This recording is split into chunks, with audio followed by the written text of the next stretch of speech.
ก็จะเลยเก่ง22เตรียม9จับ9หุดก้องบิชิวมันจะเลยลุนเฮยโบจะเลยไขซี่ล่ะลู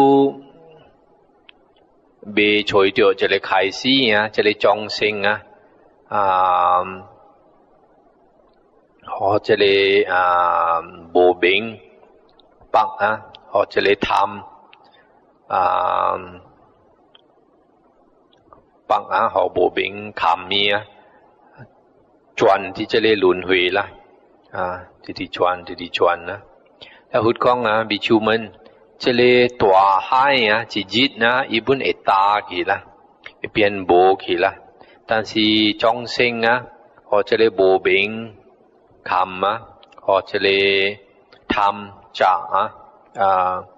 ปังเจ้าที่จะเลยหลุนเฮยว่าก้องสิเบเลี้ยวล่ะจะเลยซีมีสันจะเนี่ยตัวสวาจิจิตเป็นเปลี่ยนโบขี้ละเบียดขี้ละแต่สิจงเซิงที่จะเลยหลุนเฮยจวนว่าก้องสิเบเลี้ยวล่ะจะเลยตีคิวอันนี้ตัวปุ่นจิจิตเบียดขี้เปลี่ยนโบขี้ละแต่สิจงเซิงที่จะเลยหลุนเฮยจวนสิโบเลี้ยวเบเลี้ยวอาจจะถึงจะอะไรใกล้สิพุทธอิสุสิก้องเตรียมเสียโบจะเลยไขซี่ก็โบจะเลยเลี้ยว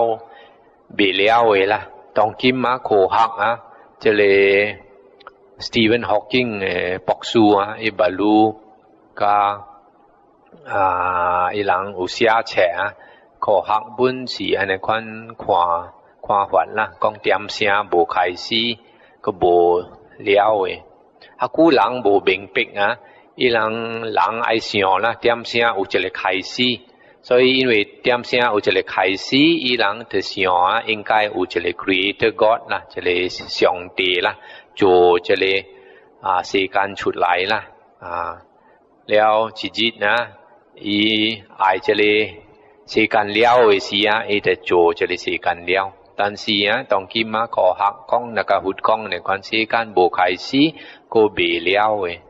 แล้ว那是時間未了หลังน่ะสิก็หอโบเบงจักก็หอจะเลยทำปักอันนี้คนอีเบชุดจะเลยหลุนเฮละนั่นน่ะสิโบเทียเดี๋ยวจะเลยเจียหุดลี่นะก็จำแม่ก้องเลยซีเซงเตียนั่นสิโบเทียเดี๋ยวก้องอุดเดียวรอชุดจะเลยคอให้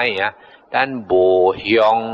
อันนี้คนในรอเกียเสียไปชุดคอให้นั่นก็ที่หลุนเฮจวนเบชุดจะจีละเองวันแล้วหุดก้องล่ะบิจูมันนักจิจะก้าวล่ะจะเลยโสปักที่จะเลยเที่ยวเป็นล่ะ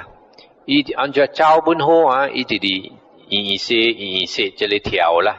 เบกีโตโลกันอีเสจะเลยเที่ยวเสียงอันนี้คนหุดก้องจะเลยหวันหูล่ะพอทองในหลังล่ะอินเวกำกัดจะเลยงออุ่นสีกัวอาสิโบงออุ่นสีกัวอาสิโบงออุ่นอุติกัวไหลบินอาสิโบกัวอุติงออุ่นไหลบิน所以因为人接觸佢這個我運上安尼款伊人直走ที่這個輪迴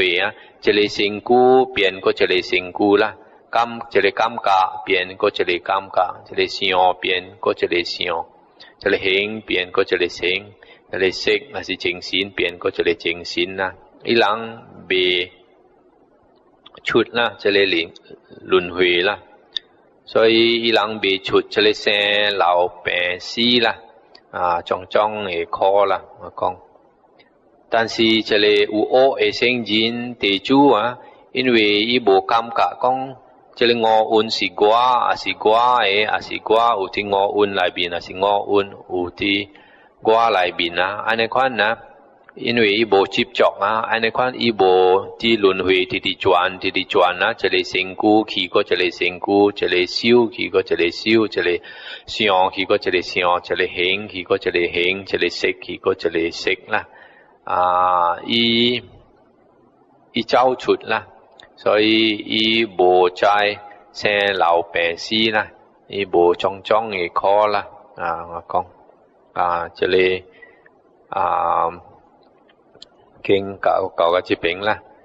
这个经的意思啊，就是讲因为咱接触甲这个五蕴啊，咱直直禁掉这个五蕴啊，伊直直变啊，个直直对伊啦，对伊啊，伊直传咱伫这个轮回，直直转啦，这个身躯去过这个身躯，过这个身躯，过这个身躯啊，未了的啦，像安尼款啊，有身躯了，伊就有心咯。有心了，这个心感觉想哈咪个了本相安尼款直直变，如果直直禁掉伊个带入轮回咯，啊，你特别放伊啊，你个会出这个轮回啦，啊。